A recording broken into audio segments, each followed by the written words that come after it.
ముందుగా తెలంగాణ రాష్ట్ర ప్రజలకు తెలంగాణ రాష్ట్ర అవతరణ దినోత్సవ శుభాకాంక్షలు. మన తెలంగాణ రాష్ట్రం ఎందరో పోరాట ఫలితంగా, అమరుల త్యాగ ఫలితంగా మన రాష్ట్రం సాధించుకోవడం జరిగింది.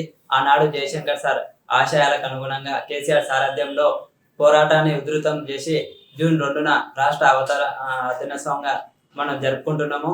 గత మన 10 ఏళ్లలో కేసీఆర్ పాలనలో ఆ అభివృద్ధిలో దూసుకుపోతూ మన అభివృద్ధికి సంక్షేమం రెండు కళ్ళలా కేసీఆర్ దేశంలోనే అగ్రగామిగా నిలుపుతూ మన అభివృద్ధి పయనంలో పోవడం జరిగింది.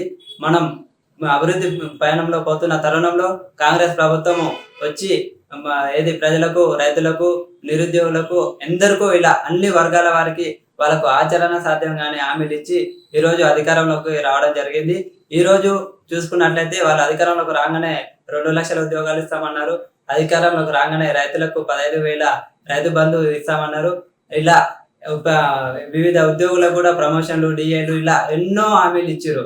ఈ రోజు దాదాపు వాళ్ళు అధికారంలోకి వచ్చి 2.5 సంవత్సరాలు అవుతున్నా ఏ వర్గానికి వాళ్ళు న్యాయం చేసింది లేదు.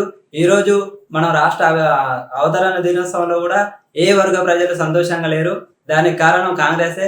ఎందుకంటే కాంగ్రెస్ కు ఆ రోజు ఉద్యమంలో చిత్తశుద్ధి లేదు, ఈ రోజు పరిపాలనలో చిత్తశుద్ధి లేదు. వారికి కావాల్సింది కమిషన్లు, వారికి కావాల్సింది అధికారం, అంతే. వాళ్ళకి ఎందుకంటే ప్రజలపైన చిత్తశుద్ధి ఉన్న వాళ్ళైతే ఆ రోజు తెలంగాణ హక్కుల కోసం పోరాడినప్పుడు తెలంగాణ ఉద్యమకారులపై అవహేళన చేస్తూ మన తెలంగాణ అస్తిత్వాన్ని దెబ్బకొట్టాలని చూసిరు. ఈ రోజు తెలంగాణ సాధించుకున్న రాష్ట్రంలో కూడా మన తెలంగాణ ప్రాంతం వాళ్ళకి ఒక్కరికి అవార్డు రావట్లేదు లేదు. మన తెలంగాణ అమరుల విగ్రహాలు కూడా మన స్థాపించడం లేదు. వారి కుటుంబాలను కూడా ఆదుకున్న రోజు లేదు. ఎందుకంటే మనం సాధించుకున్న తెలంగాణలో మన తెలంగాణ ప్రాంత ప్రజలకు న్యాయం జరగాలి. మన తెలంగాణ కోసం పోరాడిన అమరులను గుర్తించుకోవాలని మనం రాష్ట్రాన్ని సాధించుకోవడం జరిగింది. కానీ ఆ విధంగా కాంగ్రెస్ ప్రభుత్వం ఈ రోజు ముందుకు పోతున్నట్టు ఎక్కడా కనిపించడం లేదు. కనిపించకపోవడం కాక మన అస్తిత్వంపై దెబ్బ కొట్టే ప్రయత్నం చేస్తుంది. మనకు రావాల్సిన కేంద్రం నుంచి రావాల్సిన వాటాలను, గోదావరి కృష్ణ డేటా వాటాలను కూడా మనకు రావాల్సింది అడగకుండా ఏమనంటే మాకు పక్క రాష్ట్రాలతో మిత్ర బంధం ఉండాలని కోరుకుంటున్నాయి. అందరికి మిత్రబంధం ఉండాలని కోరుకుంటారు. ఎవరు విభేదాలు పెట్టుకోవాలని చూడరు. కానీ మనకు రావాల్సిన హక్కుల విషయంలో నిలదీసి అడగడం మన బాధ్యత. ఎందుకంటే మనకు అన్యాయం జరుగుతున్నప్పుడు పక్కవాడిని అడగడం తప్పేం లేదు. అంటే మన హక్కులను కూడా ఈరోజు మన రేవంత్ సర్కారు వేరే వాళ్ళకు తాకట్టు పెట్టే ప్రయత్నం చేస్తున్నారు.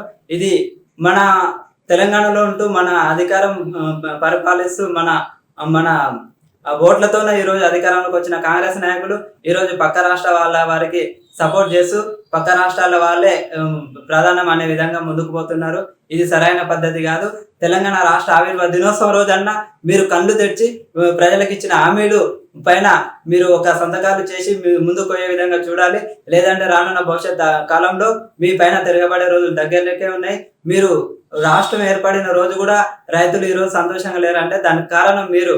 ఎందుకంటే మీరు రైతుల పైన చిత్తశుద్ధి లేదు. రైతులు ఎంత ఆరిగోస పడుతున్నారో రాష్ట్ర ప్రజలు మొత్తం చూస్తున్నారు.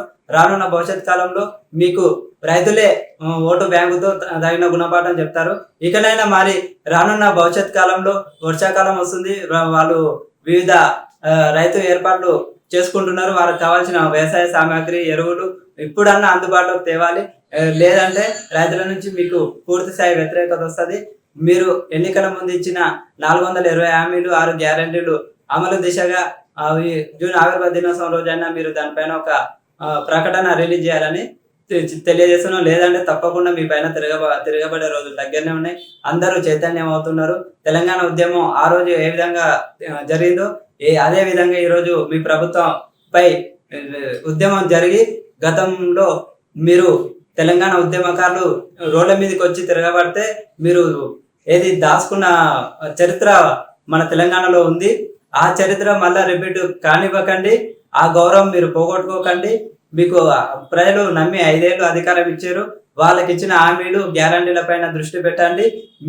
మిమ్మల్ని మేము తరిమి కొట్టే రోజులు వస్తే రాష్ట్రంలో కొంచెం వీళ్ళ పరిపాలన అస్తవ్యస్తంగా ఉందని పక్క వాళ్ళకి తక్కువ మనం తక్కువ చేసుకున్నట్టు అవుతుంది. అది కళ్ళు తెరిచి మేము మీ మీద తిరగబడడానికి మాకు అది పెద్ద సమస్య కాదు. ఎందుకంటే మనం రాష్ట్రం ఇతర రాష్ట్రాల ముందల చిన్నకలుగా కావదానే కేసీఆర్ కానీ, మన రాష్ట్ర మాజీ మంత్రులు కానీ, ఎమ్మెల్యేలు కానీ, సహనంతో కార్యకర్తలు కానీ ఉంటున్నారు. ఇప్పటికైనా మీరు మేము ఇచ్చిన గౌరవాన్ని మీరు కాపాడుకొని రైతులకు, నిరుద్యోగులకు, ఏది మీరు ఉద్యోగులకు డిఏలు పెన్షన్ ఎన్నో హామీలు ఇచ్చారు. ఇప్పుడు మనకు రిటైర్డ్ అయిన ఉద్యోగులు కూడా పెన్షన్ ఇవ్వకుండా వాళ్ళని వేధిస్తున్నారు. అలా మీ పాలనలో ఎవరు సంతృప్తిగా లేరు. ఇకనైనా మీరు గౌరవంతో మీరు ఇచ్చిన హామీలు గ్యారెంటీల పైన దృష్టి సాధించి సమర్థవంతంగా పరిపాలన చేయాలని కోరుకుంటున్నాము. ఆ విధంగా చేయకుంటే తప్పకుండా మీ పైన వ్యతిరేకంగా ప్రజలంతా చైతన్యమై రోడ్ల మీదకి వచ్చే రోజులు దగ్గరలో ఉన్నాయని గుర్తుపెట్టుకోవాలి.